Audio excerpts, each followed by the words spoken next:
We begin 13 News at noon with some breaking news. This just came in. Salvador Banales will serve 5.5 years in prison for a deadly hit and run. 15 minutes ago, a Marion County judge handed the sentence down. Police say the 28-year-old hit 3 people at the intersection of Mass Ave and North College Ave. 2 days after the crash, 27-year-old Brandon James Breedlove died. Breedlove served in the U.S. Air Force. Banales is pleaded guilty to 2 counts of leaving the scene of an accident resulting in serious injury or death to another person, and he will spend that 5.5 years in jail with 4 years of probation. Our Rich Nye is in the courtroom. He will have the latest starting on 13 News at 5, so we will see you then. Thank you so much for joining us. We have lots more news to get to. I'm Felicia Lawrence. Meteorologist Rob Ellis is here this afternoon. And Rob, certainly another chilly day. Yeah. A little gloomy, a little peaks. I think the sun's trying. It's trying. Yeah, we've got some showers and even a little bit of rain, snow farther to the north, but it's the spring temperatures that I think everybody wants to talk about. Let's get right into it and show you. 42 is where we sit currently. Yeah, it is a bit on the cooler side. I do think that our temperatures will likely stay in the 40s during the afternoon. But look, here's what we're also tracking. We've got this chance for some rain or snow showers to the north. I've been watching this. Most of this is not actually reaching the ground. I've seen a couple locations that are actually reporting a little bit of rain, snow, but for the most part, I think the system is going to slide on by. There is a little bit of moisture to the west that we'll watch as that slides through during the afternoon. I think our temperatures are going to make it into the 40s. There's that chance for a few scattered showers sometime during the evening, but after that, if you just get through this, I think things will improve. We'll keep that chance for showers in our forecast for today. 47 for the high temperature. This is your key. Check that out. North winds. As long as the north winds are with us, the temperatures are going to stay on the cooler side. But if we can somehow begin to switch this around to the south and west, we'll start to warm our temperatures up. I don't know that it'll happen tomorrow. Still a bit of a north wind. We'll keep the temperatures into the 40s. Northwest winds for tomorrow, but this is nice, and this will certainly be a change that we'll see for most of next week. Lots of sunshine expected. All of that sunshine is certainly going to help to warm the temperatures up, but these 40s for tomorrow, a little bit warmer, maybe a degree warmer than today. It's going to be the start of a warm-up that will continue into next week. I'll be back with a look at if we will reach 70 degrees next week. That's coming up in the forecast. Felicia? Oh, speaking some magic words there, Rob. Oh, yeah. Thank you. You got it. And we have more news to get to this afternoon. 4 people are in jail after police discovered their alleged, quote, illegal narcotics lab. So this happened inside a home on Stone Road near Smith Valley Road in Greenwood. According to the Johnson County Sheriff's Office, deputies found illegal narcotics in a lab that was set up to make hallucinogenic narcotics, or LSD. So this home was also listed as the address for a nonprofit. Indiana State Police and the Drug Enforcement Administration were called in to help with this investigation.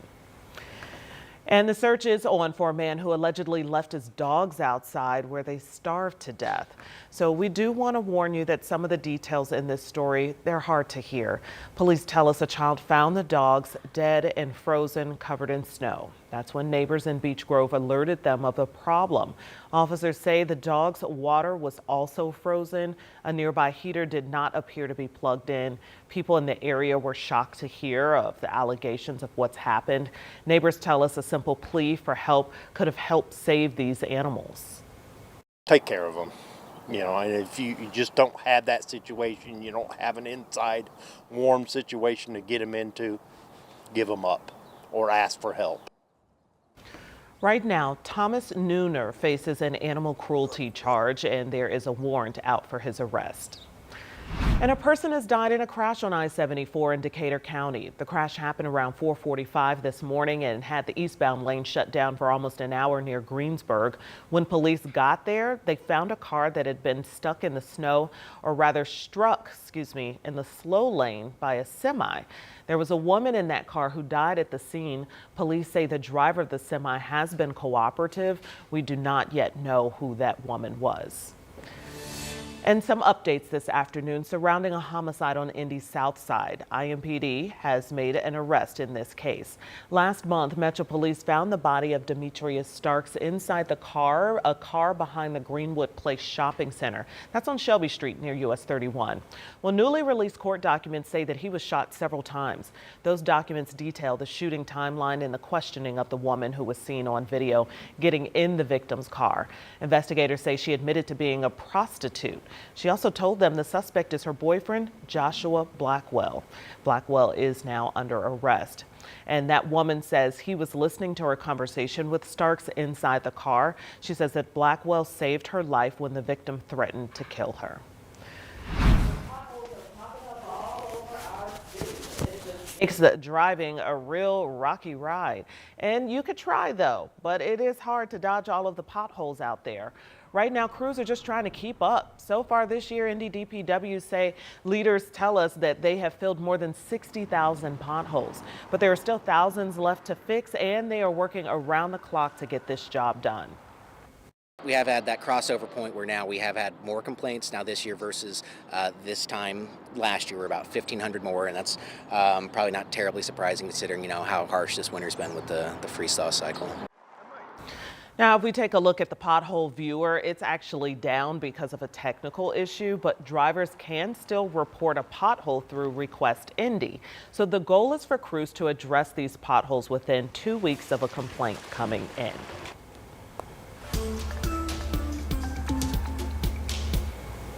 And state lawmakers are hearing testimonies in the debate over school funding. Senate Bill 518 has now moved to the House, and it would require public schools share property tax dollars with charter schools.